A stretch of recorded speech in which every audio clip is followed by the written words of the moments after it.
Hello, good morning students. आज देखो अपन ने कल एलिमेंट्री कैनाल के जितने भी ऑर्गन थे, अंग थे, वो अपन ने कर लिए थे।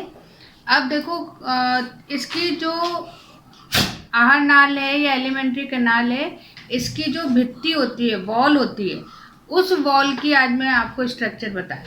अब देखो, हालांकि थोड़ा बहुत डिफरेंस, कल भी मैंने आपसे कहा था कि लेयर्स वही है, लेकिन जो है थोड़ा बहुत डिफरेंस आपको यहाँ पे मिलेगा। अब जैसे मान लीजिए, पहले ये मैं आपको बता रही हूँ किसकी, ईसोफेगस की, ग्रसिका की। अगर अपन इसका अनुप्रस्थ काट लें इसके वॉल का, जैसे ईसोफेगस है, तो उस दिन भी मैंने आपको बताया था कि जब अपन इस तरीके से उसको कट करते हैं 90 डिग्री पे, तो वो कहलाता है ट्रांसफर सेक्शन या अनुप्रस्थ काट। और उसके बाद में जब अपन देखेंगे, तो क्योंकि पाइप जैसी है और जब अपन उसको देखेंगे तो एक गोले जैसी स्ट्रक्चर आपको यहाँ पर दिखाई देगी।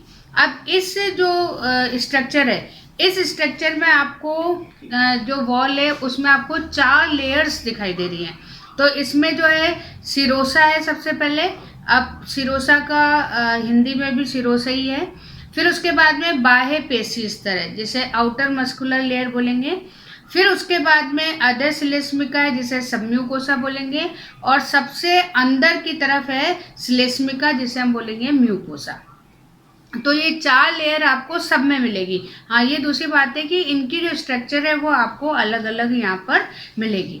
अब यहाँ पे देखो, सबसे पहले जो बाहर की तरफ है सिरोसा, वो जो सिरोसा है वो नॉर्मल जैसी पेरिटोनियम जो मेम्ब्रेन्स होती हैं उस तरीके से, या आप जैसे अधिचर्म या एपिडर्मिस वाली लेयर होती है, तो आपको बिल्कुल उसी तरीके से सिंपल सी यहाँ पर बाहर की तरफ ये लेयर मिलेगी।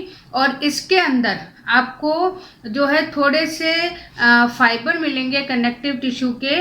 और वो कौन से फाइबर होते हैं, प्रत्यास्थ तंतुमय संयोजी ऊतक, यानी जो इलास्टिक वाले होते हैं, इलास्टिक फाइब्रस जो है कनेक्टिव टिश्यूज, तो उसके जो है उसका ये बना हुआ होता है, ताकि क्योंकि आपको पता है कि इसका काम कैसा है, थोड़ा सा इसमें जो है कॉन्ट्रैक्शन और रिलैक्सेशन होता है, कुंचन होता है, जैसे चाहे आप अनुशीतलन और क्रमाकुंचन जैसे अपने हर्ट में पढ़ा था, तो उसी तरीके से इसमें भी जो है थोड़ी सी इलास्टिसिटी होती है, इसलिए इसमें जो तंतु हैं वो कैसे होते हैं, प्रत्यास्थ। फिर उसके बाद में देखो कि दूसरा जो स्तर आता है वो आता है पेशी स्तर का। ये इंपॉर्टेंट है। अब जो पेशी स्तर है, इस पेशी स्तर में भी 2 लेयर्स होती हैं। एक लेयर तो होती है कौन सी, अनुदैर्घ्य, जिसे बोलते हैं लॉन्गिट्यूडनल, और एक होती है वर्तुल, जिसे बोलते हैं सर्कुलर। अब जैसे मान लीजिए, कोई भी अगर सर्किल वाली चीज है या कोई भी चीज अगर सिकुड़ती या फैलती है, तो उसमें हमें 2 तरीके की चीजें उसमें डालनी होती है। जैसे कभी आप रबड़ बैंड जो चोटी में अपन लगाते हैं वो देखना, आप बॉयज आप लोग भी देखना, तो उसमें आपको इस तरीके से धागे मिलेंगे और इस तरीके से धागे। तो ये इसलिए होता है क्योंकि इसको थोड़ा फैलना भी है और उसके बाद में अपनी वापस से पोजीशन में आना है, तो ये इसीलिए किया जाता है। तो यहाँ पर भी जो है आपको जो मस्कुलर है, उस मस्कुलर में कुछ अनुदैर्घ्य, अनुदैर्घ्य मतलब जो होता है लॉन्गिट्यूडनल है, और कुछ उसमें सर्कुलर होते हैं, या जैसे हम बोलते हैं वर्तुल। तो यहाँ पे दोनों पेशी स्तर, जो पेशी स्तर में दोनों तरीके की पेशियाँ यहाँ पर उपस्थित है। उसके बाद में जो सबम्यूकोसा है, जैसे अपन क्या बोलते हैं, अधः श्लेष्मा, इसमें आपको बहुत सारे कनेक्टिव टिश्यूज मिलेंगे। और वो कनेक्टिव टिश्यूज क्या होंगे, तंत्रिकाएं भी होंगी, ब्लड भी होगी, और उसके बाद में लिम्फ भी मिलेंगे, कोलेजन और इस तरीके के फाइबर्स भी हैं, और उसमें कुछ मस्कुलर ग्लैंड्स भी आपको मिलेंगे। तो जो तीसरा वाला है उसके अंदर आपको ये सारी चीज़ें मिलेंगी। और फिर सबसे अंदर की तरफ जो म्यूकोसा है, वो म्यूकोसा सबसे अंदर होता है, और इसके अंदर आपको जो है लेमिनी प्रोपेरिया, जिसे आधार पटल या उपकला, जैसे जो अपने एपिडर्मिस होती है उस तरह से, तो ये जो है यहाँ पर कुछ जो है मस्कुलर जो है पेशियाँ भी पाई जाती हैं। तो इस तरीके से जो है ये सबसे अंदर की तरफ यहाँ पर पाया जाता है। अब ये जो है क्योंकि यहाँ पर आपने 11th में पढ़ी थी मसल्स, तो एक होती है रेखित और अरेखित, या फिर होती है वॉलेंट्री और इनवॉलेंट्री, ऐच्छिक और अनैच्छिक। तो यहाँ पर आपको इनवॉलेंट्री मिलेंगी। इनवॉलेंट्री क्यों? क्योंकि आपको इनवॉलेंट्री क्या होती है, जिसपे आपकी इच्छा नहीं हो, तो क्योंकि खाना जा रहा है, वो डाइजेस्ट हो रहा है या यहाँ से पास हो रहा है, ट्रांसफर हो रहा है, तो उसको पहुंचाने के लिए, तो ये जो प्रोसेस है ये कंटिन्यूअस है और ये हमारे ब्रेन से कंट्रोल है। तो इसलिए जो है यहाँ पर इनवॉलेंट्री मसल्स होंगी, और जिसे अपन क्या बोलते हैं, अनैच्छिक, जिस पे आपकी इच्छा नहीं है, वो काम आपका कंटिन्यूअस यहाँ पर होगा। तो ये जो है, ये संरचना आपकी किसकी है? ये संरचना आपकी ईसोफेगस की। तो ये इसलिए मैंने थोड़ा आपको डिटेल में बताया, ताकि क्योंकि इनमें से कोई भी जो है वो आ सकती है।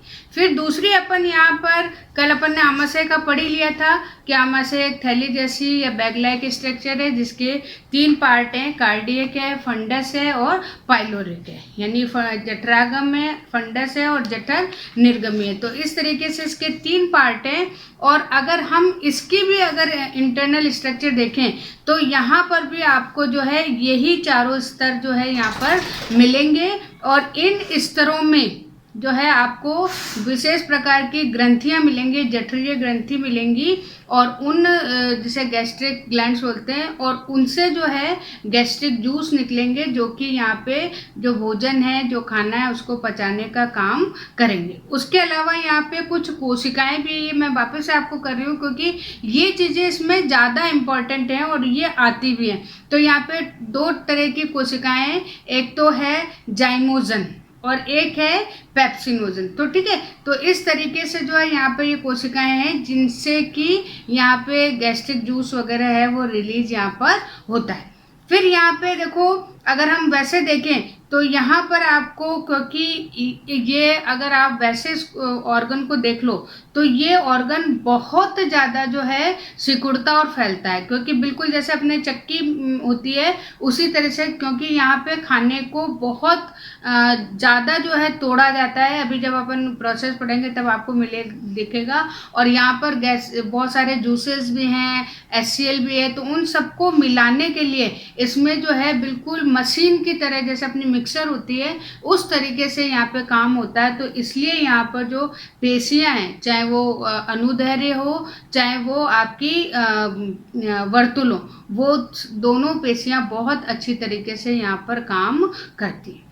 उसके बाद में अपने पास में छोटी आंत या स्मॉल इंटेस्टाइन, कल आपको बता दिए थे कि इसमें भी आपके 3 ऑर्गन हैं। सबसे पहले ग्रहणी है, फिर अग्र शुद्रांत है, फिर पश्च शुद्रांत है, यानी डिओडिनम है, जेजुनम है और इलियम है। तो ये जो पार्ट्स, ये तो पार्ट्स हैं, लेकिन इसके अलावा भी अगर हम इसकी भित्ति की संरचना देखें, यहाँ आप डायग्राम देखो, तो यहाँ पर भी 4 वही स्तर हैं। कौन कौन से? म्यूकोसा है, सब म्यूकोसा है, फिर जो है आपका मस्कुलर है, और उसके बाद में आपका सिरोसा है। तो इस तरीके से यहाँ पे 4 हैं। बाकी 3 से हमें इतने मतलब नहीं है, लेकिन सबसे अंदर की तरफ जो म्यूकोसा है या सब म्यूकोसा है, उसमें तो है वलन पाए जाते हैं। वलन मतलब फोल्ड।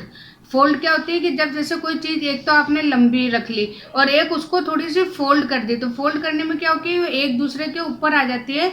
तो उसी तरीके से यहाँ पर भी फोल्ड पाए जाते हैं, और ये फोल्ड 8 मिलीमीटर लगभग के होते हैं, और इसलिए इन्हें बोलते हैं, ये आता भी है क्वेश्चन, कैंकरिंग के वलन या फोल्ड्स ऑफ कैंकरिंग। तो ये आपको थोड़ा सा ध्यान रखना है। फिर उसके बाद में देखो कि सबसे अंदर की तरफ जो है आपकी जो म्यूकोसा है, उस म्यूकोसा, यहाँ मैं डायग्राम भी आपको बता रही हूँ, उंगली जैसे प्रवर्त पाए जाते हैं। ठीक है, और ये प्रवर्त क्योंकि जो पुराने उनको मैं बता चुकी हूँ, इसलिए उनको बहुत अच्छी तरीके से समझ जाएंगे। तो ये जो उंगली जैसे प्रवर्त होते हैं, फिंगर लाइक जो आपको आउट ग्रोथ दिख रही है, और इनको हम बोलते हैं विलाई। और इनकी वजह से क्या होता है कि इस एरिया का जो है एरिया, मतलब इस जगह का जो है एरिया बढ़ता है। और वो क्यों बढ़ता है कि जैसे मान लीजिए कि एक आपके पास में लंबी सी कोई चीज़ है, अगर आप उसको तो खूब बड़ी सी अगर कोई चीज़ है तो हमको उसको छोटी सी जगह रखनी है, तो हम उसको क्या करेंगे, बहुत फोल्ड करेंगे। तो उसी तरीके से यहाँ पे अगर वैसे मैं आपको लेंथ बताई थी, तो लेंथ में क्या है कि ये जो है लगभग कितनी है, 3 मीटर। तो 3 मीटर को फोल्ड करके रखना, और उसके अंदर भी अगर आप इसको खींचोगे तो ये जैसे आपको बताया था कि डेथ होने के बाद में ये 6 से 8 मीटर तक बदल जाती है, यानी इतनी इसमें इलास्टिसिटी होती है। तो इसलिए जो है इसमें ये विलाई पाए जाते हैं, और ये जो विलाई हैं ये लगभग 1 म्यू माइक्रोन तक लंबे होते हैं। उसके बाद में यहाँ पे देखो कि इस विलाई के ऊपर भी छोटे छोटे जो है थ्रेड लाइक स्ट्रक्चर होते हैं, जिसे हम सूक्ष्मांकुर या माइक्रो विलाई बोलते हैं, और ये भी वही काम करते हैं, इसका एरिया बढ़ाने का काम यहाँ पर करते हैं। अब देखो कि इसके अंदर जैसे ये आपको एक स्ट्रक्चर भी विलाई की बता रहे हैं, तो इस के अंदर कुछ जो है लिम्फ नोड्स पाई जाती हैं। ये लिम्फ नोड्स क्या होती है, जिनमें कि पूरा एक ग्रुप होता है लिम्फ सेल्स का, तो वो नोड पाई जाती है, और इन नोड्स को या इन लसिका ग्रंथियों को हम क्या बोलते हैं, पेयर्स के समूह या पेयर्स पैचेस। अब इसके अलावा इसमें जो है कुछ लिवर कोन की गर्तिकाएं भी पाई जाती है, क्रिप्ट ऑफ लिवर कुंस, और इन ये इम्पॉर्टेंट है, ये जो क्रिप्ट्स हैं या ये इनको गुहाएं या छेद, मतलब थोड़ा सा गड्ढा टाइप आप मान लो, कि इनमें जो है विशेष प्रकार की सेल्स पाई जाती हैं, और वो सेल्स कहलाती है गॉबलेट सेल्स। ये नीट में कई बार क्वेश्चन आता है, कलश कोशिकाएं या गॉबलेट सेल्स कौन सी होती है, इनका क्या कार्य होता है। तो गॉबलेट सेल्स हो गई। फिर उसके बाद में कुछ आंतरीय कोशिकाएं होती हैं, इंटेस्टाइनल सेल्स होती हैं, और तीसरी होती है पेनेट। तो इसको थोड़ा इंपॉर्टेंट कर लेना, ये इन सेल्स का जरूर थोड़ा सा आ जाता है। तो इसमें जो गॉबलेट सेल्स हैं, वो गॉबलेट सेल्स तो जो है म्यूकस रिलीज करती है, और जो इंटेस्टाइनल है वो वाटर मतलब जैसे इलेक्ट्रोलाइट्स अपन बोलते हैं, उनको रिलीज करती है। और वो जो उसके अलावा इसमें एंजाइम्स भी होते हैं जो भोजन को या खाने को डाइजेस्ट करते हैं। और थर्ड जो है आपके पास पेनेट, इनमें जो है लाइसोजाइम एंजाइम होता है। अब ये लाइसोजाइम एंजाइम अभी फिजियोलॉजी आप पढ़ोगे तब देखोगे भी कि ये जो एंजाइम है, ये एंजाइम एक्चुअली माइक्रो ऑर्गेनिज्म को डिस्ट्रॉय करने, जैसे अपने मुंह में भी होता है, फिर यहाँ पे पूरे इंटेस्टाइन है या जो भी आपके एलिमेंट्री कैनाल है चाहे स्टमक है, तो वहाँ पर ये एंजाइम आपको मिलेगा। अपने आंसू है उसमें भी ये एंजाइम होता है, अपने कान के अंदर जो गंदगी होती है उसमें भी ये एंजाइम होता है। तो इनका मेन फंक्शन क्या होता है कि जो माइक्रो ऑर्गेनिज्म है जो हमारी बॉडी में एंटर कर रहे हैं, तो उनको ये मारने का काम करता है। इसलिए ये तीनों जो सेल्स हैं वो सेल्स भी यहाँ पर इम्पॉर्टेंट है। फिर उसके बाद में अपने पास में एक और इम्पॉर्टेंट है कि जो सबम्यूकोसा है, उस सबम्यूकोसा में ब्रूनर ग्रंथियां पाई जाती हैं, ये भी इम्पॉर्टेंट है। ये ब्रूनर ग्लैंड्स पाई जाती हैं, और ये भी क्या करती हैं, म्यूकस को रिलीज करती हैं, ताकि जो खाना है वो अच्छी तरीके से यहाँ पर मूव कर सके। तो इसलिए जो है ये यहाँ पर इम्पॉर्टेंट हो गया। फिर उसके बाद में अपन थोड़ा सा लार्ज इंटेस्टाइन है, उसकी भी अपन यहाँ पर थोड़ा सा इंटरनल स्ट्रक्चर देख लेते हैं। तो यहाँ पर अगर हम देखते हैं तो ये भी 3 में डिवाइडेड है। एक तो है उंडुक, उंडुक मतलब सीकम, फिर है व्रेत्रान जो है कॉलोन, और फिर है मलाशय या रेक्टम। तो ये 3 पोर्शन है यहाँ पे, और उसमें भी ज़्यादा जो इम्पोर्टेंट है या जिस पे ज़्यादा क्वेश्चन आते हैं तो वो है उंडुक। उंडुक है सीकम। अब ये सीकम क्या होती है कि जो जहाँ पर स्मॉल इंटेस्टाइन और लार्ज इंटेस्टाइन दोनों जुड़ रही है, वहाँ पर एक विशेष प्रकार की संरचना पाई जाती है, जो कि अब हमारे बॉडी में क्या है, वेस्टिजियल, अब हमारी बॉडी में उसका यूज़ नहीं है। क्यों? क्योंकि हम जो है अब को जो भी खाना खाते हैं या हमारी बॉडी में सेलुलोज का डाइजेशन नहीं होता है। गाय भैंस आप देखो वो ग्रीन चारा खाती हैं, फॉडर खाती हैं, उनमें सेलुलोज होता है और वो उसको इजीली पचा लेती हैं, और इसलिए उसके लिए क्या है, मेथनोजन एंजाइम्स बैक्टीरिया होते हैं, जो आपने बायोगैस का कभी नाम सुना, वहाँ पे आपके आगे डिटेल में भी आएगा। तो ये जो है ये हमारे पास में, ये मान लीजिए कि जब ह्यूमन का डेवलपमेंट हुआ था तब ये सक्रिय थी, तब ये एक्टिव थी, और वो एक्टिव इसलिए थी क्योंकि हम बॉइल्ड फूड नहीं लेते थे। अब हम बॉइल्ड फूड लेते हैं तो यहाँ पे कोई दिक्कत नहीं है। अब जैसे हम सलाद वगैरह भी खाते हैं तो सलाद हम खाते तो हैं लेकिन उसका डाइजेशन हमारी बॉडी में नहीं होता है, उसको हम एज ए रफेज यूज करते हैं, मतलब कि वो हमारी जो इंटेस्टाइन है उन इंटेस्टाइन को सफाई करने का काम करती है। तो ये भी अपन आगे मैं जब पढ़ाऊंगी तब आपको बताऊंगी सारी चीज़ें। तो ये जो है यहाँ पे सिर्फ आपको ये ध्यान रखना है कि ये एक वेस्टिजियल ऑर्गन है। वेस्टिजियल मतलब अवशेषीय, पहले एक्टिव था और अब इसकी जरूरत नहीं, इसलिए ये इनएक्टिव यहाँ पर हो गया। फिर उसके बाद में आप देखो कि जो वेदांत है उसमें आपको 3 बताई थी कि 3 इस तरह के असेंडिंग, डिसेंडिंग और ट्रांसफर इस तरीके की यहाँ पर ट्यूब्स हैं। ये चौड़ी है इसलिए इसको बड़ी आंत कहा जाता है, जबकि इसकी लंबाई केवल कितनी है 1.5 मीटर। फिर उसके बाद में देखो फिर है रेक्टम। अब ये रेक्टम या गुदा, ये मैंने इसलिए आपको बताया कि ये जो है सबसे लास्ट वाला ऑर्गन है और यहाँ पर जो है सबसे इम्पॉर्टेंट चीज़ है कि ये जो पोर्शन है, क्योंकि अब ये सबसे लास्ट है और इसका बंद होना और खुलना बहुत ज़्यादा इम्पॉर्टेंट है। तो इसलिए जो है यहाँ पर विशेष प्रकार की मसल्स पाई जाती है, स्मूथ मसल्स पाई जाती हैं और वो इंटरनल भी होती हैं और एक्सटर्नल भी होती हैं, ठीक है। और इनकी जो है इनमें भी स्फिंक्टर्स पाए जाते हैं, वॉल्व की जगह इसमें स्फिंक्टर्स पाए जाते हैं या अवरोधन पाए जाते हैं और उसी के कारण जो है यहाँ पर एक्सक्रीशन प्रोसेस या उत्सर्जन का काम किया जाता है। फिर उसमें देखो एक और इम्पॉर्टेंट है कि यहाँ पे भी अगर आप इंटरनली देखोगे तो यहाँ पे भी वही 4 स्तर है और उसमें जो है सबसे जो श्लेष्मा है या जो म्यूकस है वो म्यूकस सबसे ज़्यादा इम्पॉर्टेंट होता है यहाँ रिलीज करना।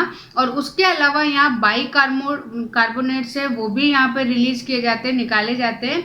और सबसे इम्पोर्टेंट एक और चीज़ है यहाँ इम्पोर्टेंट कि ये क्वेश्चन आया हुआ भी है कि इंटेस्टाइन का कौन सा पार्ट है जिसमें कि विलाई एब्सेंट होती है।